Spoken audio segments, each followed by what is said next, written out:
Hey guys, welcome back to another impressions video on the latest game I beat here, which is The Legend of Heroes, Trails in the Sky, the first chapter. On a personal level, a very long awaited impressions video because this is a game that I've been meaning to play for a very long time. As some of you guys may know, I picked this up on the PSP many years ago with the intention obviously of playing it at one point, but as some of you guys know, longer RPGs are kind of intimidating for me. So 2020, I guess, you know, with all the negativity, if we have to rescue a positive thing for me was that, you know, working from home, more time to do other things. So it finally allowed me to play longer games, and I decided to go with the Trails in the Sky first chapter because I've been meaning to play this game for a very long time, and I figured this is the perfect time, you know. If I had to do anything, rescue anything positive out of the craziness of 2020 is to get a start on the Legend of Heroes series overall, because as of now there are 9 games. If you want to play them all in order, you know, following the storyline, there's a trilogy for the Trails in the Sky, and then you have the Crossbow arc, and then the Trails of Cold Steel games. So I'm very much behind, but better late than never to get a head start and start with the first game here. So I'm ready. Have a couple of notes here to get things going, and yeah, this is a game that caught my attention a long time ago. I did play this on PC, I have to say, even though I have the PSP version here. I think the PC version is the way to go because you can have mods, and there's some quality of life improvements that in my opinion are very worth checking out. Not to mention the availability. You know, it's this is this is an older game that can run pretty much on any computer, so being accessible, and you know, considering that the game goes on sale pretty frequently on Steam, is definitely, in my opinion, the way to go. But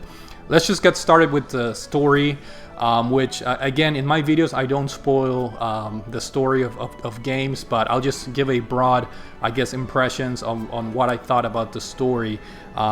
Things that I knew before playing this game, and this is not, I don't think this is spoilers or anything, because I already knew this before even playing the game, is that obviously the story is one of the strongest points in this game here, being a kind of like a very long RPG with world building and very good character development, and of course a cliffhanger ending that kind of sets the way for this for second chapter. And that's one of the things that in a way I'm grateful that I waited this long, because this game came out in 2004, and then it was on PC in Japan, and then it was ported to the PSP in 2011, I think, early 2011.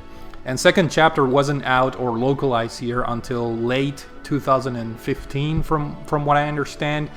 So I have no idea, for fans of the original game, how you guys were able to wait 4 or 5 5 years before the second chapter was out, because again, this game, without spoiling anything, it does end on a cliffhanger and on your edge of your seat, and the very first thing you want to do after completing this game is start second chapter right away. I know I did, so I'm in the process of playing second chapter right now. I'm pretty early in the game, but just a heads up that I couldn't resist. I had to continue the story and see what happens in this fantastic world of Trails in the Sky. So yeah, props to you guys, old school fans that had to wait that long. I mean, I cannot imagine going through that. But yeah, the story definitely one of the strongest points in the game, if not the strongest point. I knew, you know, about the cliffhanger ending, and I also knew that it was a very a mind-blowing ending, and I agree. This game really surprised me as far as the ending. A very just a great ending overall. And I knew, you know, throughout the game, as I was playing this game, I was making up all these scenarios in my head, because I knew the ending was good, I knew the story was good, so I had all these different alternatives going in my head of, you know, who can possibly be the bad guy, or if someone is going to try and betray someone another, or if you know, if there's going to be more plot twists happening in the game. So I had up to 20 different alternatives going in my head, you know, trying to predict what was going to happen in the game. And I can safely say that none of the things that I had in my head were true. You know, that's why I think the ending really surprised me, and it's very much worth going through this game, which is on the longer side. It took me I think 57 hours, which is, again, it's on the longer side of things. Normally it takes between 45 to 50 hours, I think, but I did want to get myself engrossed in this world, and I did a lot of the side quests, not all of them, but most of them. And I did a lot of chit-chatting with the NPCs just to get a little bit more soaked in this fantastic world. So I do have to say, I started on a very positive note, but in my opinion, the game does get off in a very slow start. And I should have mentioned this before anything else, but I almost dropped this game and I was like very scared. Like I was sweating bullets at one point because I'm very invested in the series even before, you know, playing the game. And what I mean by that is, you know, I already own the PSP copy here of the game. I already purchased second chapter on Steam in advance, knowing that, or assuming that I was like, yeah, I'm gonna love the first game. And I also own a couple of the Trails of Cold Steel games on the PlayStation Vita. In fact, I own the Lionheart edition or whatever, you know, the limited edition. So that's kind of like a future investment of me kind of assuming that I was gonna love and enjoy the series. And when I first started playing the game, I was a little bit scared because I was not enjoying it. I thought the game was off to a very slow start, a little bit on the story end, but more so on the gameplay front, which I'll further develop when I get to the gameplay section of my video. But it's a little bit off to a slow start. The early story, I guess, is interesting because you get introduced to the characters, to Estelle and Joshua. You know, they are the two main protagonists in this game. They're siblings. Joshua, he's adopted. That's not a spoiler because it's literally the first thing that happens in the story of the game. But he's like an adopted son for Cassius Bride, which is this very famous bracer. And the game just I like the idea of you starting as both Estelle and Joshua. They're of the same age and they're on their way to obtain their junior bracer license, which is basically bracers in this world are I guess it's a guild of characters that they perform tasks to assist civilians, whether it's protecting them from monster or running like minor chores of errands for the citizens of the different regions within the game.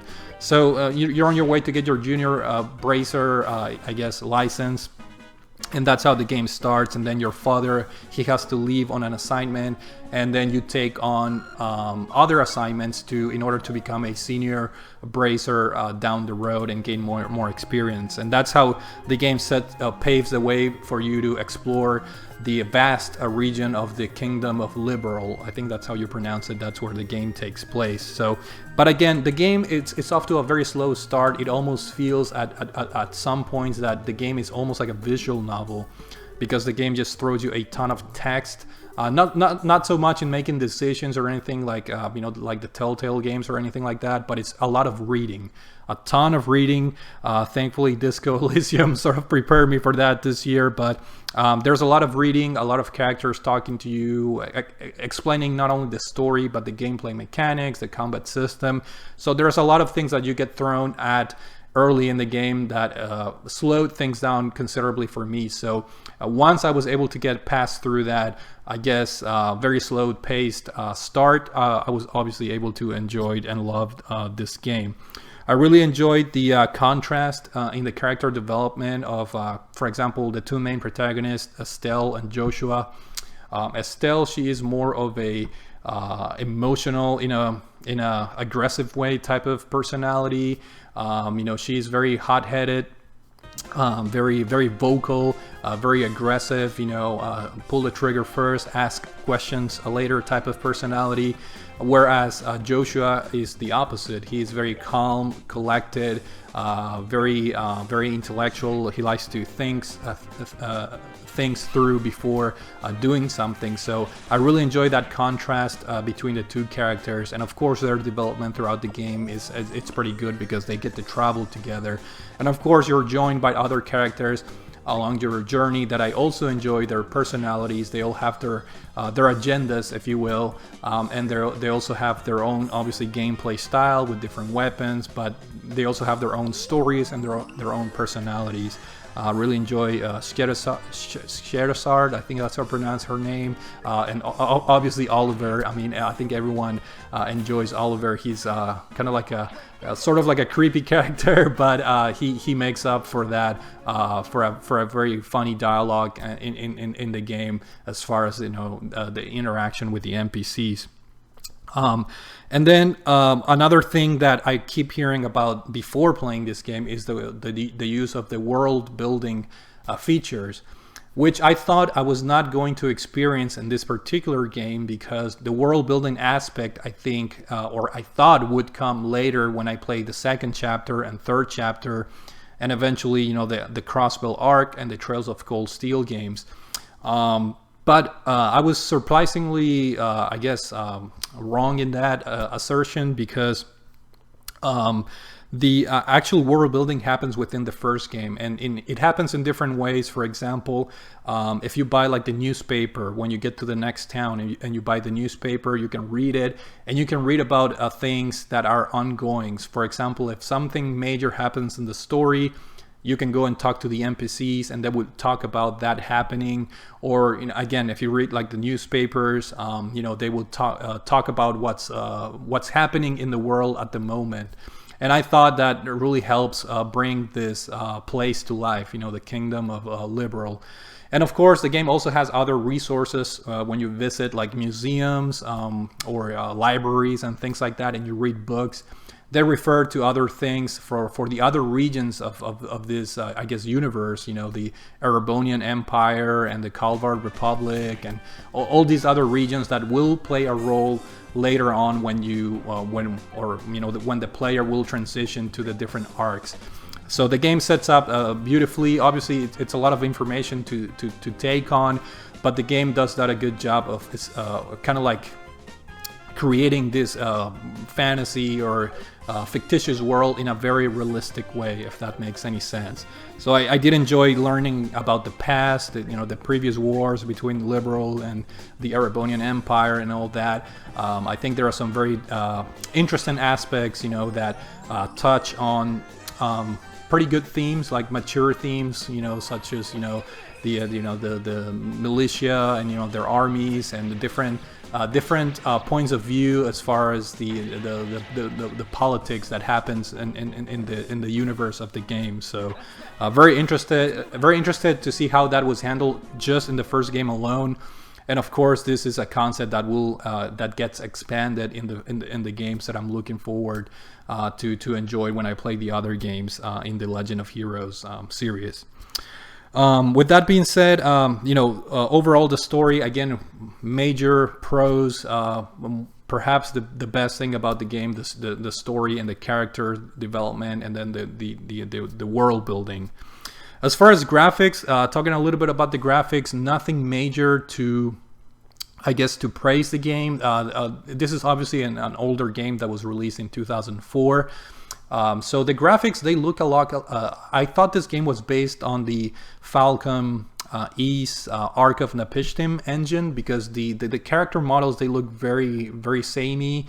They have this very distinct, like almost like sprite work 2D look, but at the same time it's 3D. Like the buildings have textures and you can rotate the camera and all that. But as far as I'm concerned, this game used a different engine from the Ease games, so I thought that was interesting. An interesting thing that I read, you know, when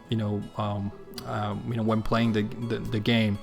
Obviously, the graphics are not going to blow you away or anything like that, but in my opinion, the art direction is very good and very appropriate, and to me, it was enjoyable.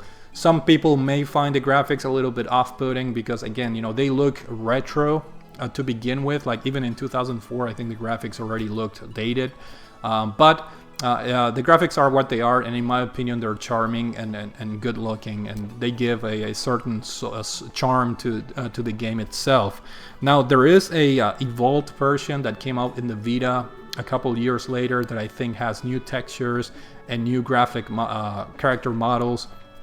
that looks better, and I think you can have a mod on PC to have those graphics when you're playing the game on Steam. I did not do that, but it's kind of good to know that if you guys want to go that route, you know, the mods are that's the beauty of playing games on Steam, you know, that you have that ability of using mods.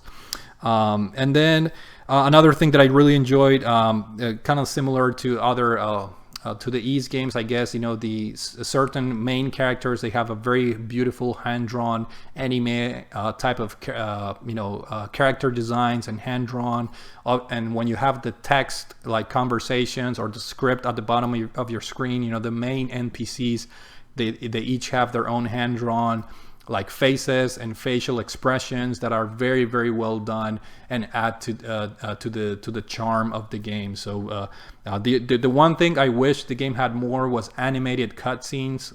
The game has a really nice opening scene with beautifully, you know, animated scenes in the game, and also the ending obviously has some animated scenes, but I wish there were more of those in between in the game to just fully enjoy the great character design in this game. As far as sound, another a strong point in the game.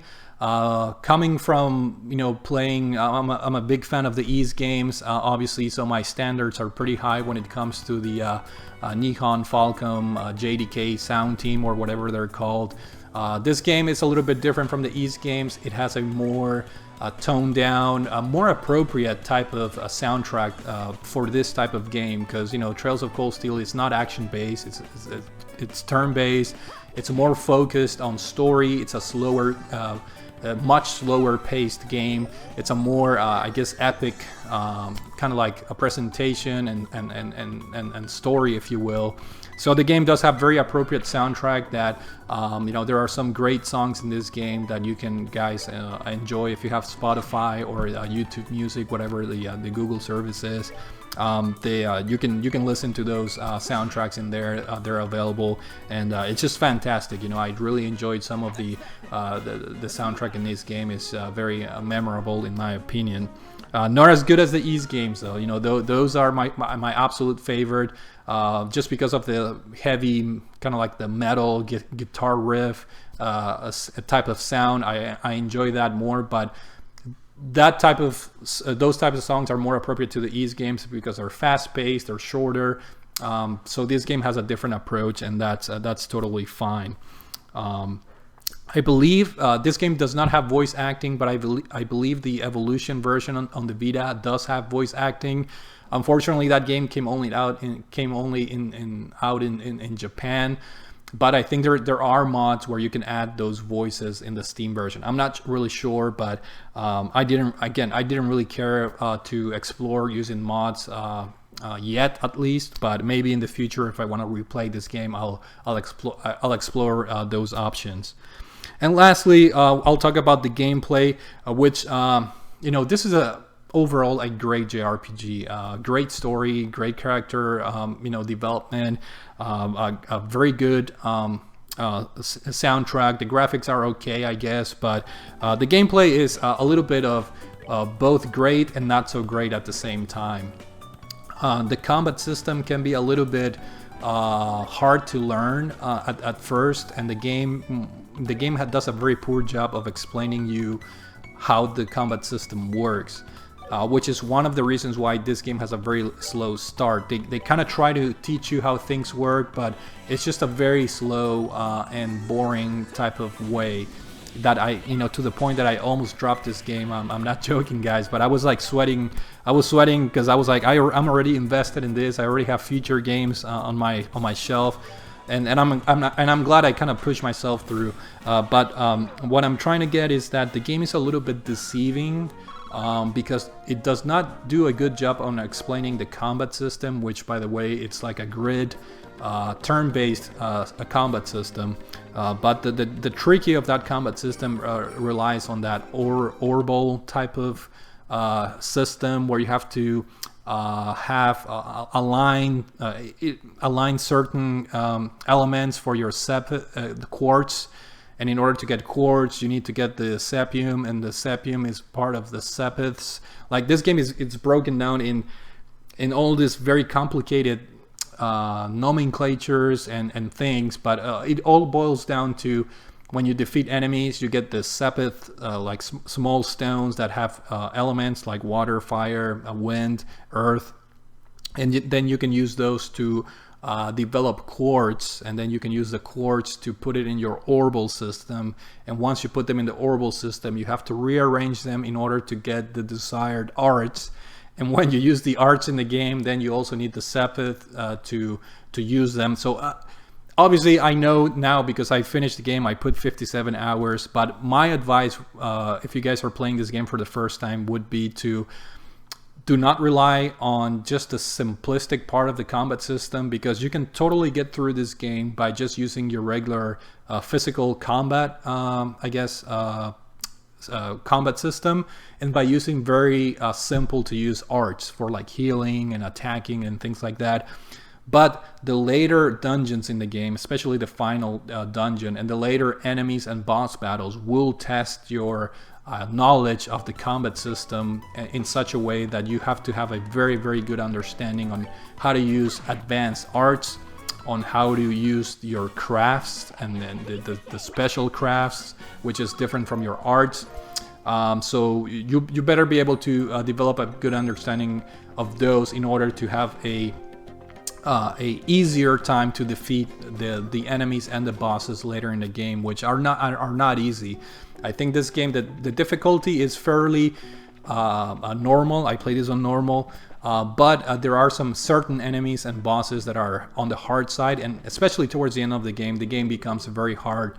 But if you have a good understanding of the combat system, it's doable. But conversely, if you didn't really practice the advanced techniques, this game can become very annoying. And I even heard or read comments from people saying that they dropped the game towards the end, which is a shame.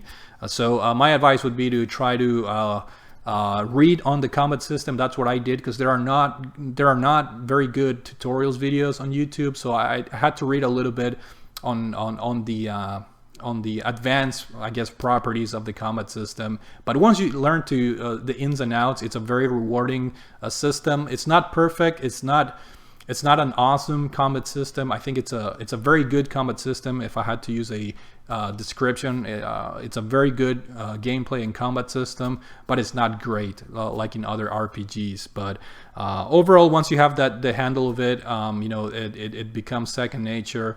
And the good thing is that it carries to the second game, and I'm assuming also to the third game. The game will be still grid turn-based type of combat system. And then one more thing is the quality of life improvements that the game provides. I don't think the PSP version has these things, but the PC version includes like a turbo mode or button that greatly advances the speed. And this is very useful when you're fighting normal enemies. If you don't want to see the animation when you use a certain art or a craft, you can just hold that turbo button, and that'll speed up the speed of the game considerably and save you a couple of seconds for each time you use it. And by the time you end the game, you can probably save a couple hours, depending on how much you use it.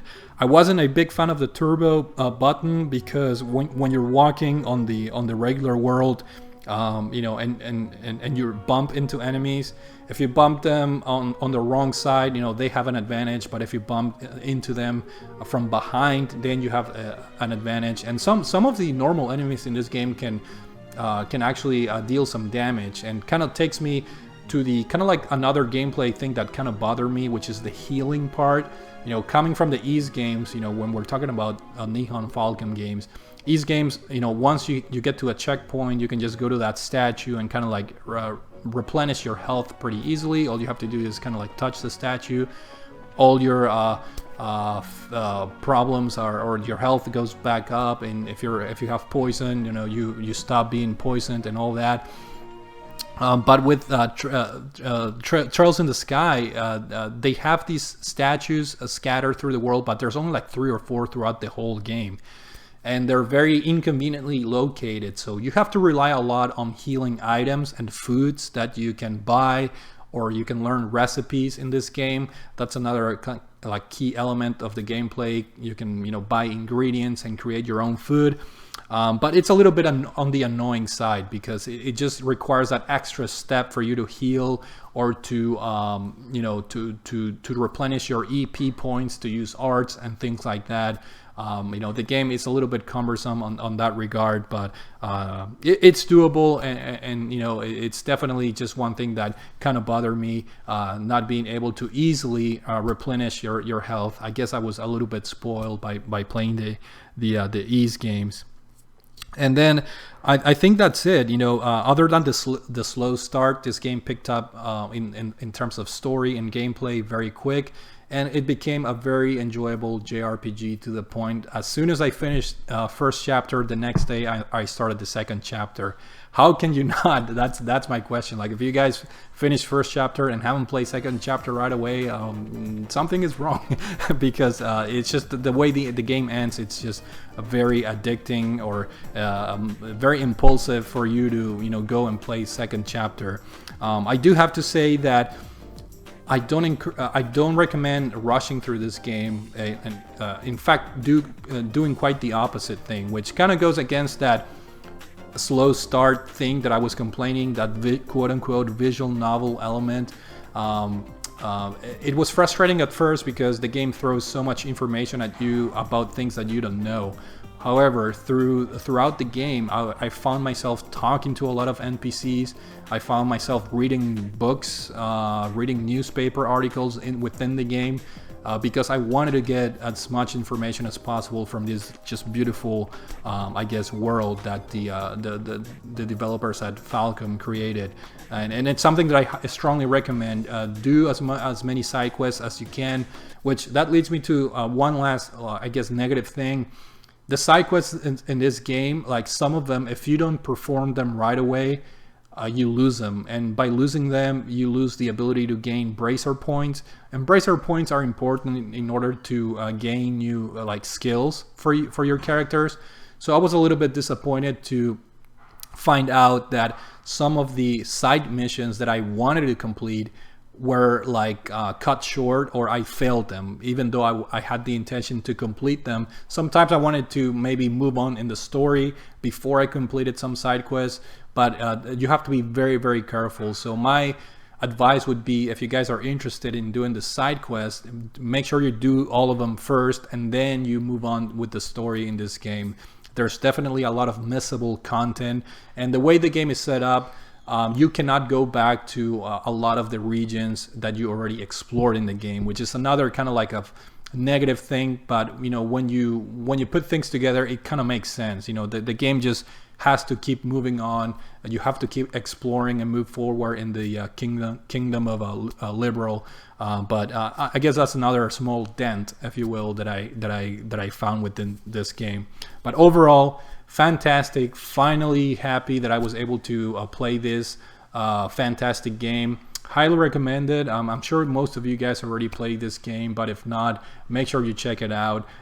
It's a fantastic series that will keep you on the edge of your seat in terms of the story and the characters, and I'm very, very glad that I finally was able to get through this game. So that's it for now. Hopefully you guys enjoyed this video. Thank you for watching, and I will see you all later.